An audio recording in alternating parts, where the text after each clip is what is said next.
Ya Hananu ya Mananu Allahu ya Sirni. Ya Hananu ya Mananu Allahu ya Sirni. Abẹ́lá ń jó gbogbo wa lọ́rùn ó ṣe dáadáa fún wa. A kí ń káàbọ̀ sórí ìkànnì aláyèrè, ìkànnì Heritage Television eléyìí tó wà nílùú Ìbàdàn. Abẹ́lá wọn bá ní wà pẹ̀lú ìkànnì náà àti gbogbo àwọn òṣìṣẹ́ ibẹ̀ látòkè délẹ̀. A kí ń káàbọ̀ sórí ètò yìí, ètò wa Dinul Haq tó máa ń wáyé ní gbogbo wákàtí àti ìṣẹ́jú yìí. Lénìí àlejò ńlá la gbé wa o, ìyẹn ò sí ojú mọ́ọ̀máwòrán yín. Àwọn náà ni chief missioner fún ìjọ wa Yasirni Alasalatu Society of Nigeria eléyìí tí Dinul Haq wà yìí tó wà ní abẹ́ rẹ̀. Bàbá tí mò ń perí àwọn náà ni tí ó kọ wọn jẹ́ Sheikh Abdulrahman Zakaria. Ọlọ́run jẹ́ rí bàbá wa pẹ́ o. Àwọn ni wọ́n fi ọ̀rọ̀ Ọlọ́run bọ́ wa ní wákàtí tá a wà yìí. Ó pọ̀ sí ní òyípadà, èmi náà ni ọmọ yín àbúrò yín Malam Dr. Sheikh Abdulkadir Sulaiman Bayoni Lawal Ajanasi ló kọ mi. Bismillah baba. A'udhu billahi minash shaitanir rajim. Bismillahir rahmanir rahim. Innal hamdalillahi nahmaduhu wa nasta'inuhu wa nastaghfiruhu wa natubu ilayhi wa na'udhu billahi min shururi anfusina wa min sayyiati a'malina. Man yahdihillahu fahuwa al-muhtadi wa man yudlil fala hadiya lahu. Allahumma salli wa sallim ala khairil anbiya'i Muhammad sallallahu alayhi wa sallam wa ala alihi wa sahabihi wa man ittaba'ahu bi ihsani ila yawmiddin. Àmín. A fi ọpẹ́ fún Ọlọ́run. Alhamdulillah. Àyìn Ọlọ́run ọba lógo gidi gan ni lórí ìdẹ̀ra àánú rẹ̀ lórí wa. Àánú náà pọ̀ tá lè mọ́ ṣoǹkẹ́. Ọlọ́run náà jẹ́ àmọ́ wípé ta'udu ni'matallah la tuhsuha. Ìdẹ̀ra òun Ọlọ́run ó pọ̀ lórí àwọn èèyàn. Kódà ẹni tó bá lè bu yẹ̀pẹ̀ báyìí dání tó sì lè mọ iye òǹkà tí ń bẹ nínú yẹ̀pẹ̀ tó ń bù dání náà ló lè mọ iye ìdẹ̀ra tó ń wọ Ọlọ́run ṣe fún. Àdúpẹ́ oore jíjẹ nínú Ramadan yìí, adúpẹ́ nínú Ramadan yìí, adúpẹ́ àlàáfíà tí Ọlọ́run ní ká ní máa fi ṣẹ̀sìn. Ọlọ́run má gbà á lọ́wọ́ wa látòkè Ọlọ́run pé ẹ̀sìn náà tá wá ń ṣe yìí Ọlọ́run má ṣàjẹ́ ká gbé délé ọlá, Ọlọ́run jẹ́ á gbé délé ọlá, Ọlọ́run jẹ́ kó rí tẹ́wọ́gbà níwájú rẹ̀. Ọlá tí tó bí ànábùwà Muhammad sallallahu alaihi wasallam. Bákan náà a ṣe ìkẹ́ ìgẹ̀ fún òjíṣẹ́ mímọ́ Muhammad, ẹni tí gbogbo ayé yìn, ẹni tí Ọlọ́run ti ká lára rẹ̀ máa gbéga. Ọlọ́run mọ́sá bá ní túbọ̀ ṣe àgbéga fún ànábùwà Muhammad. Jàmáà, kí ni tí a máa bára wa sọ̀rọ̀ lé lórí? Òun náà ni ètò nípa ìtúbá, títúbá ẹ̀ṣẹ̀. Torí ibi tí nǹkan dé dúró lónìí, a rí wípé ẹ̀ṣẹ̀ ni ó sún wa débẹ̀. Ẹ̀ṣẹ̀ kí sì là ń pè lẹ́ṣẹ̀? Ẹ̀ṣẹ̀ náà ni ohun tí ànábì Muhammad ṣáájú ẹ̀dá tó júwe rẹ̀ fún wa. Ànábì sallam ó ní kí ni tí wọ́n ń pè lẹ́ṣẹ̀? Ẹ̀ṣẹ̀ òun náà ni máa haka fi sadrika wa karihta an yattali'a alayhi ahad. Ẹ̀ṣẹ̀ òun náà ni tí ẹ̀dá tí nǹkan tí ń ṣe níṣẹ́ tí ń wá ń bẹ̀rù, tí ń páyà wípé kẹ́yìn kan ó rí òun níbẹ̀ tó ń gbé dání ni eléyìí ò mọ̀ dá, àbí kó lu sáyé pé tó ń dáàbò ìbò mọ̀ gbọ́dọ̀ lu sáyé. Irú ìwà bẹ́ẹ̀ Ànábì sáà sọ fún wa pé ìwà ẹ̀ṣẹ̀ kan nìyẹn. Wá kórìsì méjì, èèyàn lè ṣẹ̀ kó mọ̀ wípé ẹ̀ṣẹ̀ ni ṣùgbọ́n kò fẹ́ kó lu sáyé. Ẹlòmíì lè ṣẹ̀ kó má mọ̀ wípé ẹ̀ṣẹ̀ lòun ń dá, ìyí òun jẹ́ ẹ̀ṣẹ̀ tí ó mọ̀ tí ń dá. Ìyí òun ọláforíjì kò ní àkọọ́lẹ̀ ìbàjẹ́ kankan torí pé kò mọ̀ pé n tó ń ṣe ò dáa. Ṣùgbọ́n lẹ́yìn ìgbà tó bá ti wá mọ̀ pé n tó ń ṣe yìí ò dáa gẹ́gẹ́ bí n ta fẹ́ sọ lónìí, báyálà ìkan àbí méjì ń bẹ nínú tó rò wípé lágbájá máa ń ṣerú rẹ̀ àbí èmi náà máa ń ṣerú rẹ̀ tó ti gbọ́ sétí àfi kó jáwọ́ ń bẹ̀. Àìjáwọ́ ń bẹ̀ gan ni wá ń di ẹ̀ṣẹ̀. Ẹ̀wá jẹ́ awo kí ni tí ń jẹ́ májẹ̀mú lẹ́yìn ìgbà tí èèyàn bá mọ̀ pé ẹ̀ṣẹ̀ nínú ẹ̀sìn Islam Ọlọ́run fẹ́ ká yàgò fún ẹ̀ṣẹ̀, fẹ́ ká má ṣẹ̀ rárá. Ó ní ká jìnnà síwá ẹ̀ṣẹ̀ kétékété torí pé ẹni tọ́lọ́run nífẹ̀ẹ́ sí jù nínú àwọn abáàfin rẹ̀ kó tó dé èèyàn pàápàá òun náà ni àwọn màláíkà. Ó wá fi ẹnìkan ṣe aṣáájú wọn ṣùgbọ́n nípasẹ̀ ìwà ibi tó wù Ọlọ́run padà yọ kúrò nínú àwọn ẹni tó nífẹ̀ẹ́ sí. Nípa bẹ́ẹ̀ Ọlọ́run fẹ́ ká jìnnà síwá ẹ̀ṣẹ̀ ṣùgbọ́n ó yẹ lè wù kó rí gẹ́gẹ́ bá a ṣe jẹ́ ẹlẹ́ran ara yìí. A rí pé tọ́lọ́run sọ ń bẹ̀ ni pé zọ́hárà lè fásáàdù, ìbàjẹ́ ó ti fojú hàn. Kí ni tí ń jẹ́ bàjẹ́? Ó náà lẹ̀ṣẹ̀. Ẹ̀ṣẹ̀ ti fojú hàn, ó ti hàn dé filibari, ó hàn pé tètè lórí ilẹ̀ tá a ti ń sẹ̀mí. Ẹ̀ṣẹ̀ ti pọ̀, ó ti mú ọmọ èèyàn dàrú. Ẹ̀ṣẹ̀ ti pọ̀, ó ti bo ayé dàrú. Wálé bari, ó wà lórí ilẹ̀, bẹ́ẹ̀ náà ni ẹ̀ṣẹ̀ tó ti borí omi. Ọ̀nà méjì tí Ọlọ́run ti yọ tí ń jáyé náà nìyẹn. Ilẹ̀ jáde láti lómi, àtomi àti ilẹ̀ ní ẹ̀ṣẹ̀ ti gbà kan báyìí.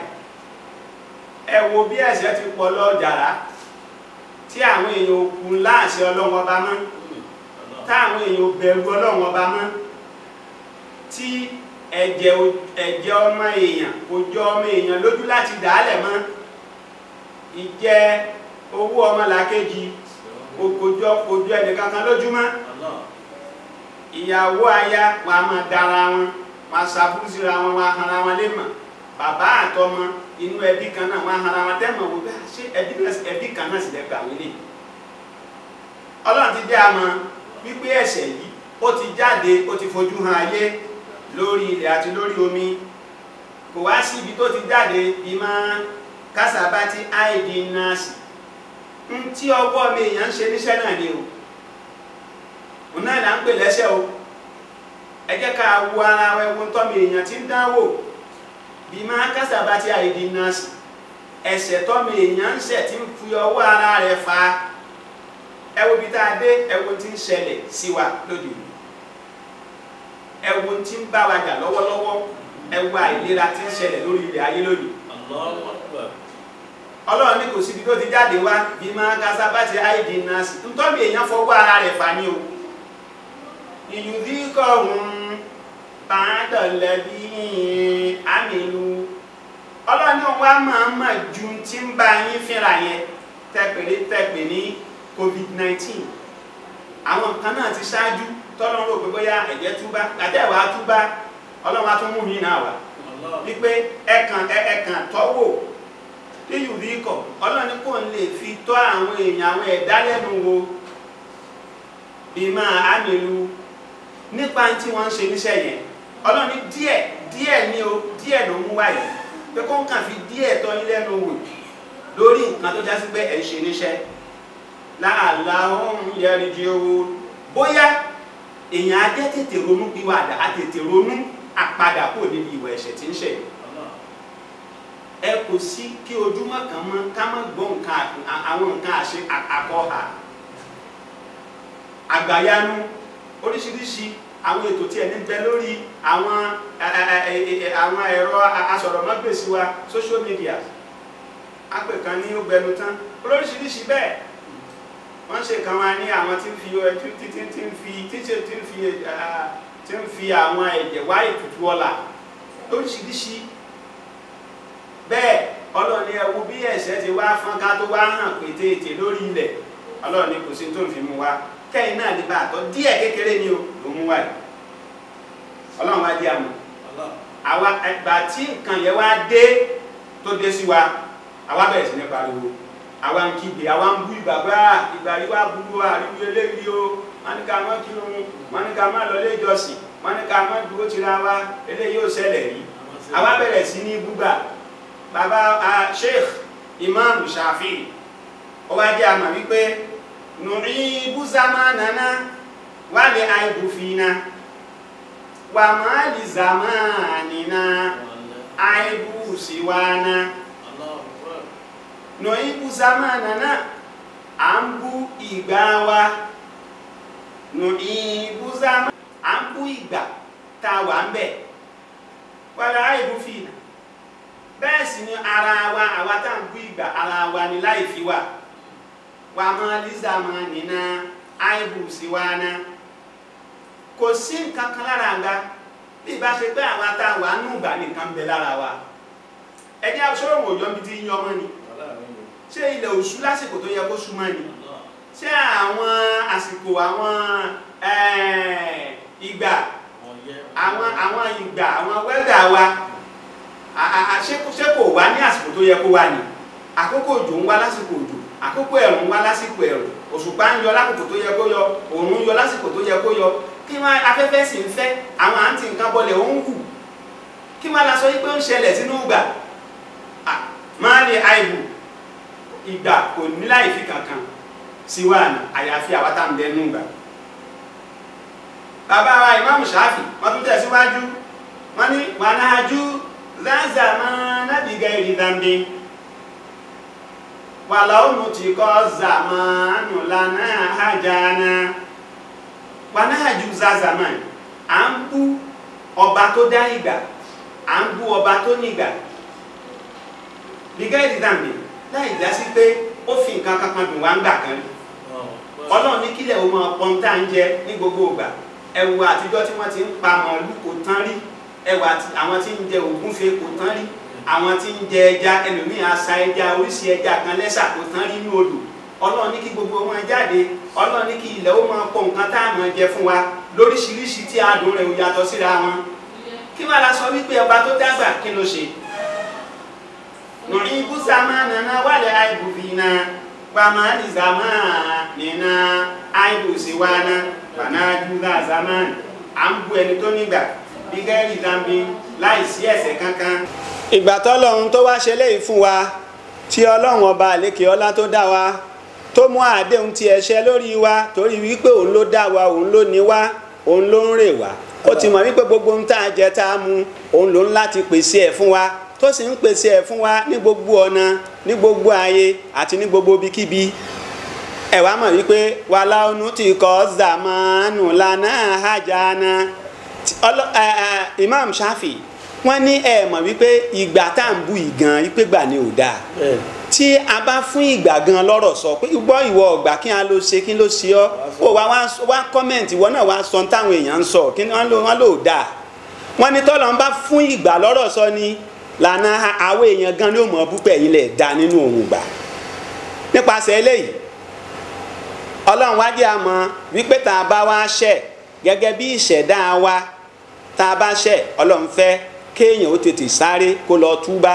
lọ́lọ́run fi sọ fún wa nínú alukur'an Quran chapter 3 ní aya 133 ìyẹn suratu Ali Imran Ọlọ́run ní wasari'u ila magfiratin min rabbikum wa jannatin arduha samawati wal ardu u'iddati lil muttaqin Ọlọ́run ní wasari'u nítorí náà ẹ̀yin èèyàn ẹ ti ṣẹ̀ lọ́hun ó ti pọ̀ ẹ bẹ̀rù Ọlọ́run bá mọ́ ẹ̀ẹ̀kọ́ minú Ọlọ́run ọba mọ́ àyà Ọlọ́run ọba ò kà yín mọ́ ẹ tí ẹ fẹ́ mọ̀ pé ẹlẹ́dàá kan ń bẹ tí ń wò yín lórí ilẹ̀ ẹ wá ń ṣe bó ti wù yín ẹ ń ṣe bẹ́ẹ̀ ti fẹ́ ẹ ń tàsé agẹrẹ sófin Ọlọ́run Ọlọ́run ní wasari ila magfiratin min rabbikum ẹ yá tètè kẹ́ jáwọ́ kó ń bi ń tẹ̀ ń ṣe kẹ́ jáwọ́ kó ń bi pálapàla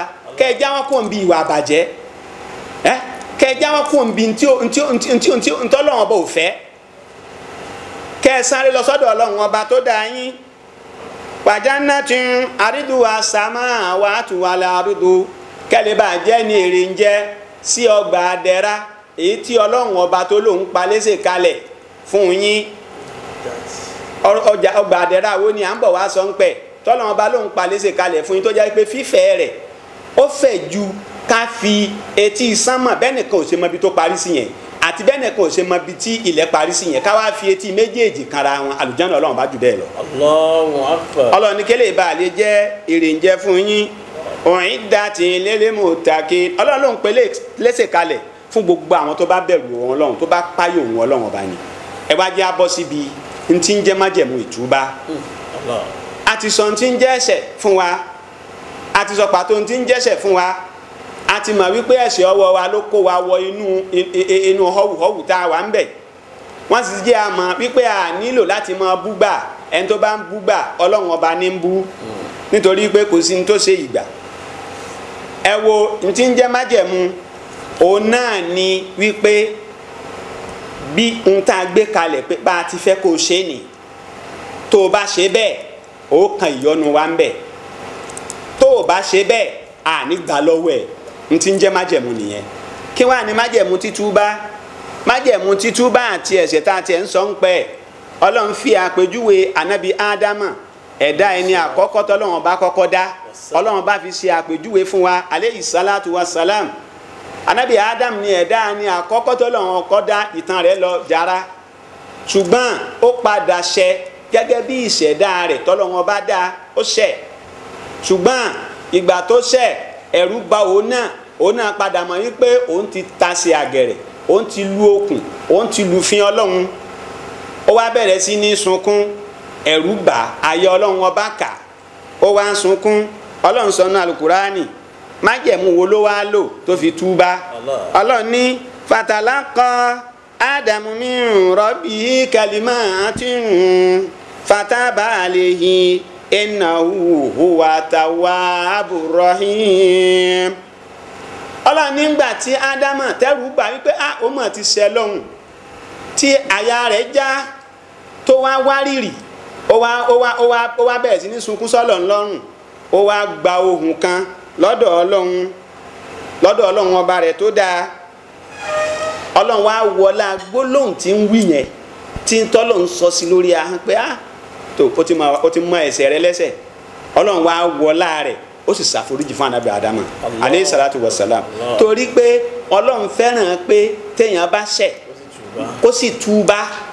Ó wá sọ yìí pé tawwabu rahim lòun òun Ọlọ́run ọba téèyàn bá ṣẹ̀ òun inú òun ó dùn pé o ti wá túbá o ti mọ̀ yìí pé o ṣẹ̀ tọ̀ o ṣetán àti ráforíjì.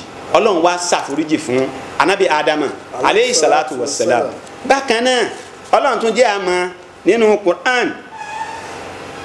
Quran chapter 7 verse 23 Ọlọ́run ní qala rabbana zalamuna anfusana wa in lam taghfir lana wa tarhamna lanakunanna minal khasirin. Májẹ̀mẹ́lẹ̀ kejì. Wallahi tallahi. Àwọn òun àti ìyàwó rẹ̀ tí wọ́n jẹ́ ẹnì kejì rẹ̀ tọ́lọ́run bá fi tì í ní ààyè ibi tí wọ́n wà tí wọ́n jọ dá ẹ̀ṣẹ̀ yẹn àwọn méjèèjì wá ń sunkún yọ̀bọ̀ wọ́n wá ń sunkún ẹkún tí wọ́n wá ń sun yẹn wọ́n wá ń fi ń sọ gbólóhùn tí wọ́n fi ń túbá níwájú Ọlọ́run pé ìwọ Ọlọ́run kọ́lá àwọn méjèèjì ń sọ lóhùn kan náà Rabbana ìrẹ Ọlọ́run ọba wa zalamuna anfusana àṣàbòsí fẹ̀mí ara wa àmọ́ pé n tá padà rí tọ́lọ́n bá ní o mọ̀ ṣe nǹkan kankan kì í ṣe pé Ọlọ́run ló fẹ́ ìgbà tá a lọ chọ́ọ̀chì tá a lọ mọ́sáàsì látijọ́ yìí Ọlọ́run òjò Ọlọ́run ni ìyíhun ní kí òòrùn ti àárọ̀ yìí ó ní kó má ràn ní ìyíhun ní kójú kó má rọ̀ délé ẹnìkan ni báyìí gbà àwẹ̀ gan pàápàá ìyẹn ò dín ọlá Ọlọ́run kù kò sì bùkún ìwà ṣe ó túmọ̀ sí pé ìtẹ̀láṣẹ Ọlọ́run ọba yóò wá mú yín rí ojú rí Ọlọ́run. Nípa báyìí àwọn méjèèjì wọ́n wá wárí lọ sọ́dọ̀ Ọlọ́run ẹlẹ́dàá wọn wípé ìwọ Ọlọ́run tó bá kọ̀ tó bá foríjì wá tó yọ́nú sí wa tó ṣàmójúkúrò fún wa lanakunanna minal khasirin dájúdájú òfò tó bẹ̀rẹ̀ fẹ́ ṣe òun náà yóò padà fẹ́ kángun ọ̀rọ̀ àwọn. Bẹ́ẹ̀ lọ́lọ́wọ́ bá wá wò ló bá wá ṣàdéhùn fún ànábì Ádámà wípé máa lọ sórí ilẹ̀ dájúdájú ibi tá a ti ní okú ó padà bá ní n tó dáa ju bó ti fi ilẹ̀ lọ bí Ọlọ́run bá bó ti ṣàforíjì fún àwọn méjèèjì nìyẹn.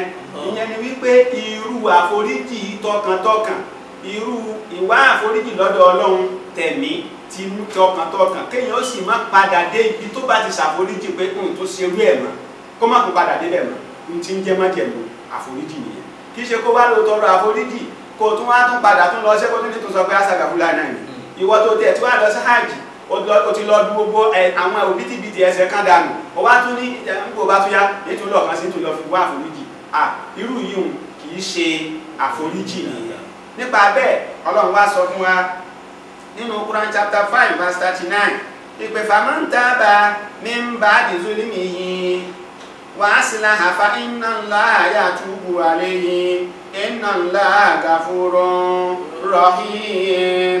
ọlọ́run ní faman taba ẹni tó bá wá ronúpìwàdà lórí àwọn májẹ̀mú tó ṣe pàtàkì tá a mẹ́nu báyìí tó túbà tọkàntọkàn tó túbà tẹ̀mítẹ̀mí síwájú ọlọ́run kóun ní ṣerú ẹ̀ mọ́ táwa náà jáwọ́ kúrò níbi gbogbo àwọn ìwà ibi ipa ibi tá à ń wù yìí tá a jáwọ́ kúrò ń bẹ́ẹ̀ ọlọ́run ṣe tán láti ṣàforíjì fún wa ó wá ní ẹni tó bá wá túbà bẹ́ẹ̀ mímbà nìtúni nìyí lẹ́yìn àbòsí tó ṣe fún ẹ̀mí ara rẹ̀ gẹ́gẹ́ bí ádámà alayhi salatu wa salam àti Hawa gẹ́gẹ́ mọ́ ti sọ pé àwọn ṣàbòsí fẹ́mi ara wọn ẹni tó bá wá túbà lẹ́yìn gbogbo àwọn àbòsí tó ṣe yìí wa aslaha tó wá bẹ̀rẹ̀ sí ní ṣàtúnṣe fa inna Allaha tawwabun dájúdájú ọlọ́run ọba yóò ṣe àforíjì fún un torí pé ọlọ́run ọba yìí gáfúrò rọ̀hì ọba aláforíjì tí sì tún máa kẹ́ni lẹ́yìn ìgbà tó bá ṣe àforíjì tán nípa báyìí kí ọlọ́run ọba àdékè ọlá kí ó fún wa ní ẹ̀mí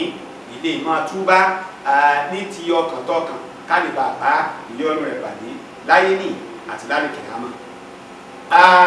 ní ìkádìí ànísàláì sọ gbólóhùn ànábì Muhammad sallam tí ó wí pé qala Rasulullah sallallahu alaihi wasallam inna Allaha la yumlilu lidh-dhalimi hatta idha akhasahu lam yuflithu.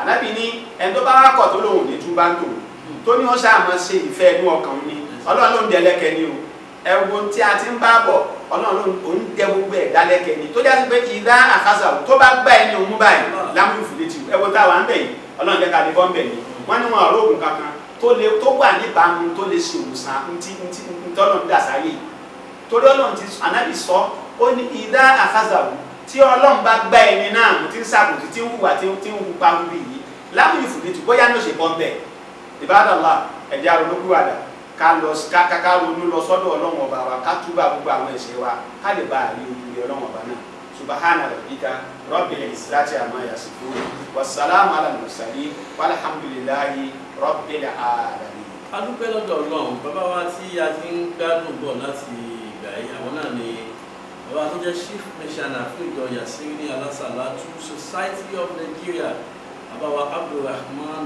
Zakaria ọlọ́run mọ́sá járe yín pẹ́ o ọlá ànábì lọ́dọ̀ ọlọ́run ìjọba àfọwọ́n láti gbọ́n mọ́jẹ̀mú tútù bá tá a bá ṣẹ̀ ẹ̀já lọ wá tútù bá lọ́dọ̀ ọlọ́run mọ́jẹ̀ tí ó máa ṣẹ̀ tí ò ní máa wá tútù bá lọ́dọ̀ ọlọ́run abẹ́lọ́run kò forí jẹ ẹnì kọ̀ọ̀kan wa bàbá ẹ bá ní ẹ̀rọ àwọn èèyàn láàrin ìṣẹ́jú kínkínní ètò yìí ó ń fẹ́ ìdásí gbogbo èèyàn lóògbé dúpẹ́ náà fún àwọn kẹta gbé dání láàrin ìṣẹ́jú kan ẹ̀kẹ́ bá ní wọ́n ká tó máa fẹ́lẹ́ ṣe lọ lónìí. a kí àwọn àjọ Dinul Haqq pẹ̀lú ìgbìyànjú takuntakun gbogbo tí ẹ̀rí tí wọ́n ń ṣe yìí ti ń jáde sínú ayé ara ni wọ́n fi ń ṣe àwa bẹ àwọn gbogbo ẹ̀yin tí ọlọ́run ní ẹ̀rí jájẹ tí ọlọ́run bùkún fún ọ̀nà bíi tí ẹ̀lẹ́ ti gbé ẹ̀sìn lárugẹ náà tún rèé ọlọ́run bá mọ́sà ìbá ní bùkún fún yín náà à ń fẹ́ ẹni tí ó bá wa gbé ètò Dinul Haqq lárugẹ mo sì gbọ́ ọgbà tí mo dé stúdíò wọn wípé kódà kì í ṣe orílẹ̀-èdè Nàìjíríà nìkan ni ètò yìí ń dé wọ́n ní àwọn èèyàn kan sára sáwọn lókè òkun pàápàá wípé àwọn nífẹ̀ẹ́ sí táwọn ń ṣe awáfẹ́fẹ́ bá wa rọ kẹ́ bá wa ràn wọ́n lọ́wọ́ ọlọ́run bá yóò ràn yín náà lọ́wọ́ dákúndàwọ́dá kú wáta ìlà ìlà ìlà.